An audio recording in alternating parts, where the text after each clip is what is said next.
কুলটি বিধানসভা কেন্দ্র থেকে বিজেপি প্রার্থী হিসেবে পুনরায় মনোনয়ন পাওয়ার পর বিধায়ক ডক্টর অজয় পোদ্দার পুরোদমে সক্রিয়। পশ্চিমবঙ্গের নির্বাচনী প্রচারের সাথে সাথে রাজনৈতিক তৎপরতা তুঙ্গে উঠেছে। গত সোমবার ভারতীয় জনতা পার্টির প্রার্থীদের নাম ঘোষণার পর নির্বাচনী রণক্ষেত্র এখন প্রস্তুত।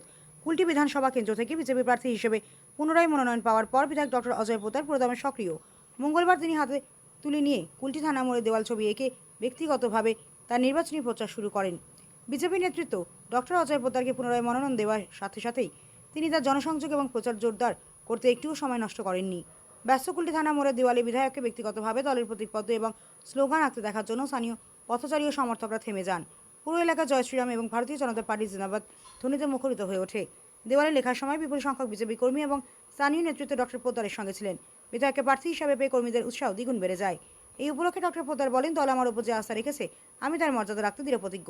দেওয়াল লিখন শুধু একটি নির্বাচনী প্রক্রিয়া নয়, বরং এটি আমাদের কর্মীদের কঠোর পরিশ্রম এবং জনগণের আস্থার প্রতীক। বিজেপি সর্বদা জনগণের সেবায় নিবেদিত এবং এবারেও কুলটির জনগণ উন্নয়ন ও সুশাসনের জন্য ভোট দেবে। কুলটি বিধানসভা কেন্দ্রের প্রতিটি বুথে নিজেদের উপস্থিতি জোরদার করার জন্য বিজেপি একটি কৌশল নিয়ে কাজ করছে। প্রার্থী ঘোষণার পরপরই শুরু হওয়া এই দেওয়াল লিখন অভিযান ইঙ্গিত দেয় যে দলটি তাদের প্রচারে কোনো খামতি বাকি রাখছে না। সমর্থকরা বিশ্বাস করেন যে ডক্টর পোদ্দারের সক্রিয়তা এবং এলাকায় তার শক্তিশালী উপস্থিতি বিরোধীদের জন্য একটি কঠিন চ্যালেঞ্জ তৈরি করবেই।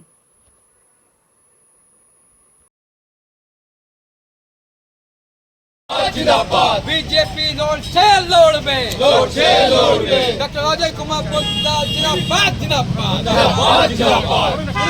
बीजेपी बीजेपी बीजेपी जिंदाबाद नरेंद्र मोदी जिंदाबाद बीजेपी नड्डा जिंदाबाद डॉक्टर अजय पोद्दार जिंदाबाद डॉक्टर अजय पोद्दार जिंदाबाद जय श्री राम जय श्री राम भारत माता की भारत माता की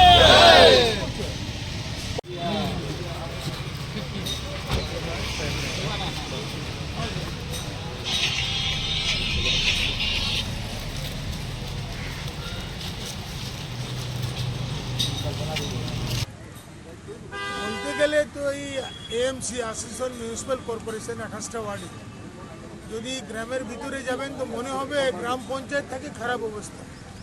যেখানে জল নেই, রোড নেই, লাইট নেই, তাকে কি কর্পোরেশন বলেন?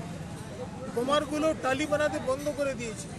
টালির ঘর, বর্ষাকালে মাগুলো ছাতা নিয়ে বাচ্চার উপর, শিশুর উপর বসে থাকে রাতভর। এটা কর্পোরেশন? এটা ডেভেলপমেন্ট? ডেভেলপমেন্ট বলতে হয় না, রেলে গিয়ে দেখুন প্ল্যাটফর্মে কাকে ডেভেলপমেন্ট বলে, লোক দেখে বলে ডেভেলপমেন্ট। জলের অবস্থাটা অটলজির সময় 296 কোটি টাকা দেওয়া হয়েছিল, আজ অব্দি প্রত্যেকটা বাড়িতে জল যায়নি। তার মানে ওদের জল দেওয়ার ইচ্ছে নেই, কাজ করার ইচ্ছে নেই। যে 3টা নদী থাকা সত্ত্বেও জল দিতে পারে না, তারা কি দেবে? একদিকে দামোদর, মরকর, এদিকে অজয়, 3টা নদী বালি চুরি করে বালিটা নদী শেষ করছে। ওদের তো খুব কম টাকাটা দেওয়া হয়, 60 লাখ টাকা দিল, এখন 70 করেছে।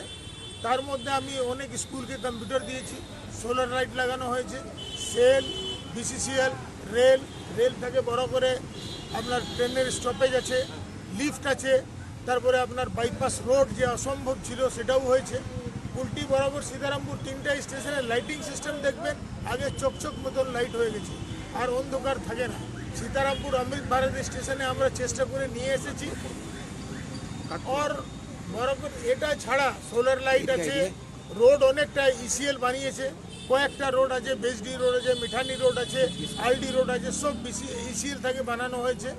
অনেকটা কাজ আটকে রেখেছে, যেমন বাবা সাহেব আম্বেদকরের মূর্তি, সেল অলরেডি 8.5 লাখ টাকা স্যাংশন করেছে, কিন্তু যারা বাবা সাহেবকে ঘৃণা করে তারা ওকে আটকে দিয়েছে। এখন ইলেকশন চলে এসেছে, ইলেকশনের পরে হবে।